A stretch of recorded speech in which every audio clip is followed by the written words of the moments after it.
Room నుంచి రెస్టారెంట్కి వచ్చేసిన తర్వాత నేనైతే గోంగూర పులావ్ ఆర్డర్ చేసుకున్నాను. మా వారేమో వెజ్ థాలీ అంట ఆర్డర్ చేసుకున్నారు. అందులో కొంచెం బిర్యానీ, అలానే కొంచెం పులిహార, పరవన్నం, ఇంకా పెరుగు, కొంచెం బంగాళదుంప కూర అయితే ఉన్నాయి. నా చిట్టితల్లి అయితే ఎప్పుడు రొటీనే అనమాట. ఎప్పుడు కూడా దోశ ఆర్డర్ చేసుకుంటది. ఇంకా మేము ఊరు వచ్చిన దగ్గర నుంచి స్టార్టింగ్ అదైతే దోశలు తింటూనే ఉందన్నమాట.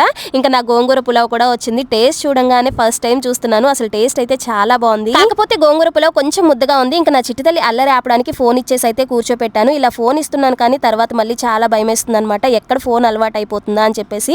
కానీ బయటకు వస్తే తన అల్లరి తగ్గించడానికి ఇలా ఫోన్ ఇస్తే కానీ మా తిప్పలు తప్పట్లేదు. పెద్ద పాపకి తిండి దగ్గరికి వస్తే చాలు ఎక్కడ లేని నొప్పులన్నీ వచ్చేస్తాయి అనమాట. కారం అని చెప్తుంది, ఇంకా కడుపు నొప్పి అని చెప్తుంది. అంటే ఇవన్నీ కూడా తిండిని తప్పించుకోవడానికి అబద్ధాలు చెప్తూ ఉంటుంది. సరిగా తిందు అలా అని చెప్పేసి బయట ఫుడ్ కూడా అస్సలు తిందనమాట. మీ ఇంట్లో పిల్లలు ఎవరైనా ఇలా ఉంటే కనుక ఖచ్చితంగా కమెంట్ అయితే చేసి చెప్పండి. అలానే వాళ్ళు మంచిగా తినాలంటే ఏం చేయాలో కూడా ఖచ్చితంగా కమెంట్ అయితే చేసి చెప్పండి.